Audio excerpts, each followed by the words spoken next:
Welcome back to Epic Recaps. Today we are going to recap an action thriller film called Hitman. Be ready for spoilers ahead. In Niger, in a poor area, some gang members ride a beat-up Toyota Hilux dangerously. They drive to a compound that is very well guarded. They take a man who is tied up out of the car and pull him inside the building. He is hung up by some chains, and the leader of the robbers asks for a machete.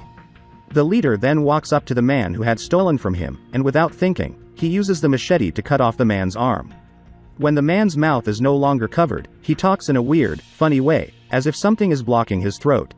It turns out that he was made to swallow a bomb, and when a button is pressed, he blows up with the people around him. All of these actions were carried out by a man known as Agent 47, who is a hired assassin. He was taught to be a brutal murderer since he was a child. His actions were observed and detected by two Interpol officers named Mike Scott and his partner Jenkins. They followed him to Africa, but unfortunately, Agent 47 had already finished his job and had gone to a new target in St. Petersburg, Russia. While 47 is at the bar counter drinking whiskey, a woman approaches him and introduces herself while trying to seduce him.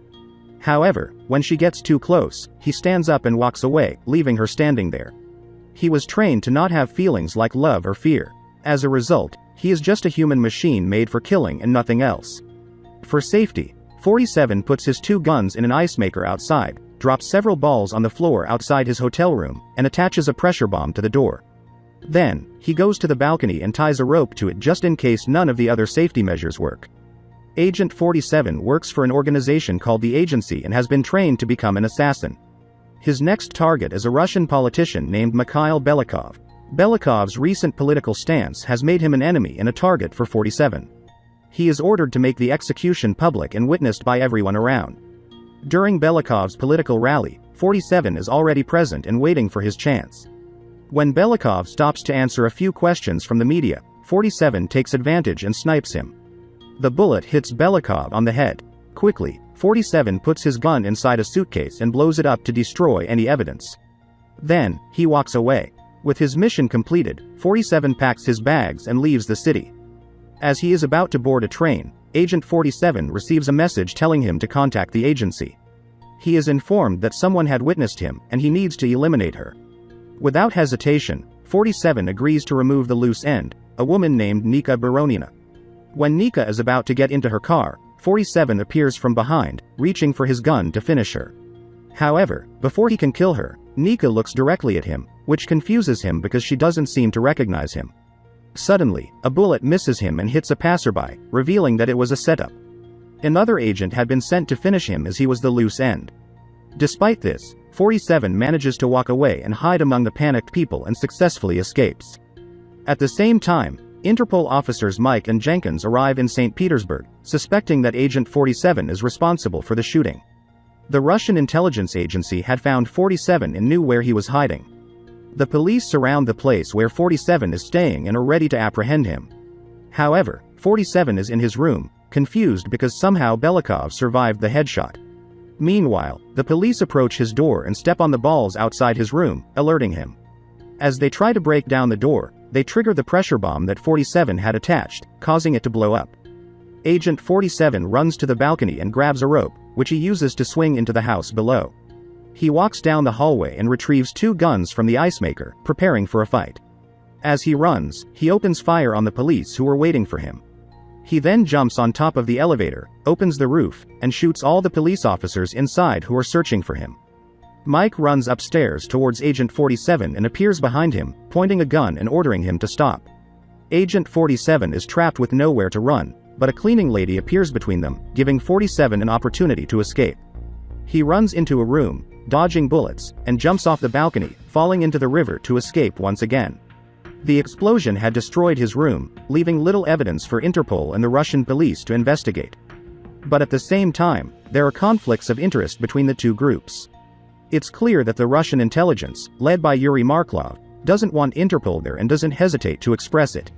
Mike feels like Yuri is trying to hide something. Meanwhile, 47 enters a store and changes his clothes. He then buys flowers and goes straight to Nika's door, pretending to be a delivery man. As soon as she opens the door, 47 grabs her by the throat and drags her outside. He opens the trunk and throws her inside before driving off. He stops in an empty hotel room as he wants answers from her. He's sure he killed Belikov and suspects the one on TV was an imposter. Upon realizing that Nika was not giving him the answers he needed, 47 pulls out his gun and points it at her head. However, upon seeing the tattoo on her face, he hesitates. The tattoo reminded him of his own, and he couldn't bring himself to kill a girl. It dawns on him that Nika was being used to set him up, and both him and the girl were supposed to be killed. Knowing that all the outgoing terminals are heavily guarded, 47 devises a new plan to explore deeper into Russia and search for an escape route.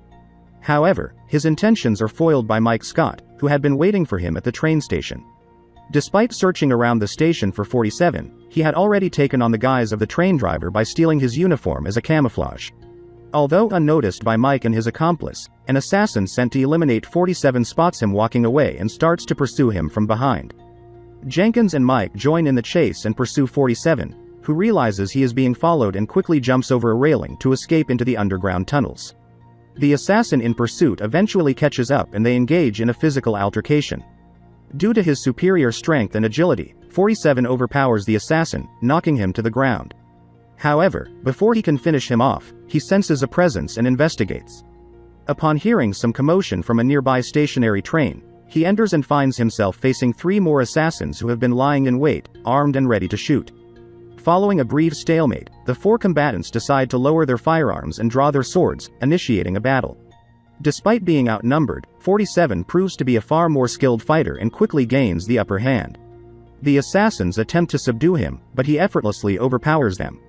He flips one of his attackers over and impales him with a sword, delivering a fatal blow. Another assassin attempts to ambush him, but suffers the same fate.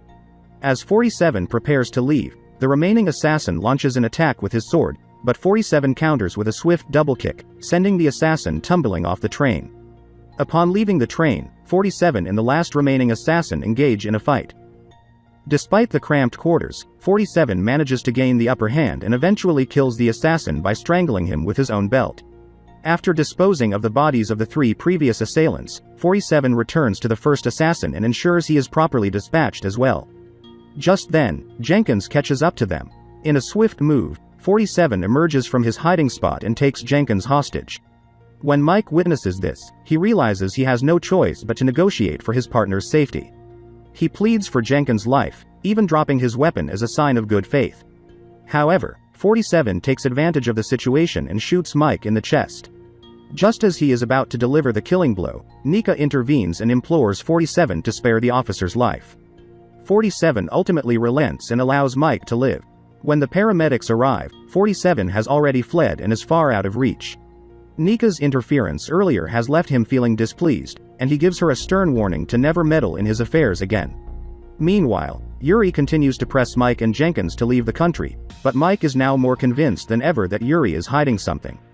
Just as Yuri receives a call from his superiors, 2 Interpol officers monitoring him from a distance hear everything. The conversation confirms their suspicions that Yuri is involved in the dangerous situation that has cost so many lives. Having arrived in Moscow, 47 takes great care in arranging a meeting with a CIA agent. He needs a favor from the agent, and in return, he is willing to carry out a job for them. Specifically, the CIA wants Yudry, the younger brother of a man named Belikov, eliminated. Yudry is a notorious trafficker of illicit goods, and is set to meet with a German arms dealer named Price in Istanbul, Turkey. Based on the intelligence he received, 47 is aware that Yudry and Price have never met before, and he plans to exploit this fact.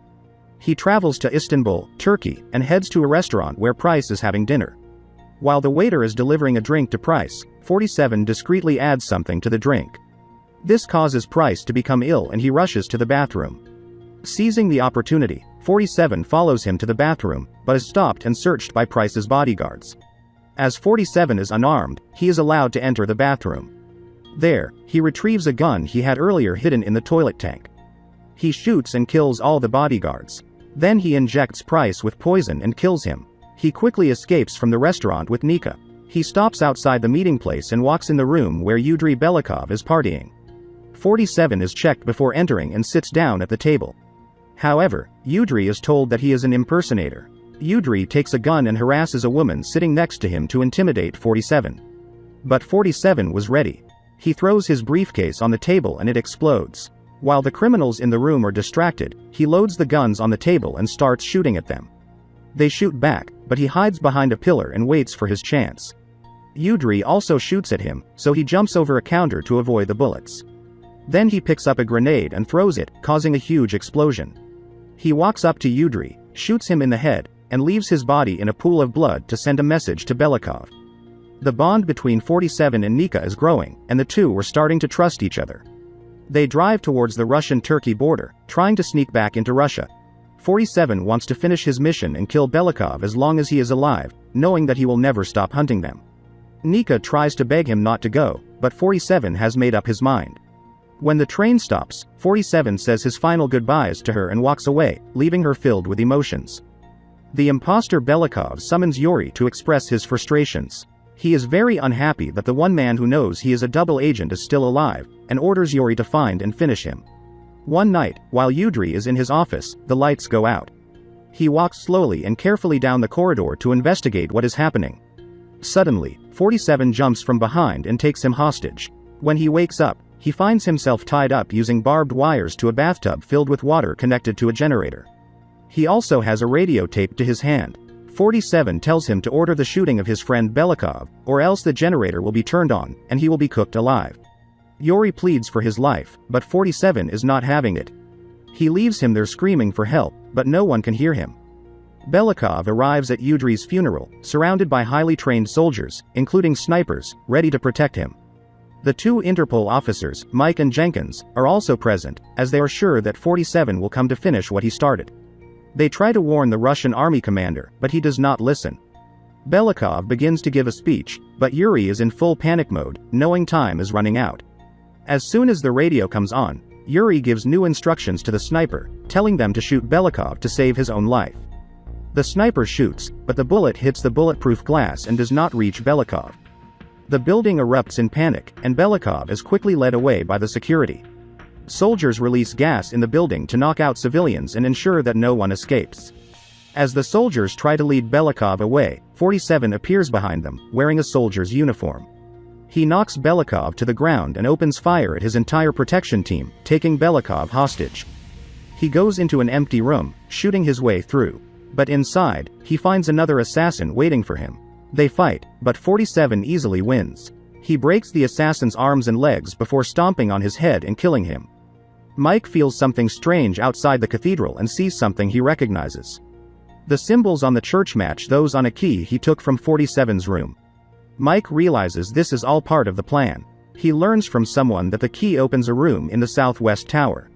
With Russian soldiers, they hurry towards that direction. Meanwhile, 47 is questioning the person who impersonated Belikov. It turns out, the imposter killed the real Belikov and wanted to kill them too. Belikov offers a truce in exchange for his life, but 47 rejects it.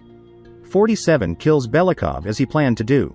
A helicopter comes from behind and shoots inside the room because they saw him shoot Belikov.